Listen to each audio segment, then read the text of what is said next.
Тауың қандай көркем, бауың қандай желкен, суың қандай тәп-тәтті балдай. Атың қандай әсем, халқың қандай көсем, қасиетті атам екені саған еркеледі. Қандай көркем еді, жүрегімде жүрсің.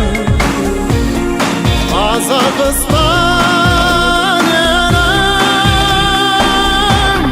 Қазақстаным, жерім байтағым. Ән айтсам да шырқап сен деп айтамын. Жан жүрегімде жүрген тербеті, мәңгі менің сенсің.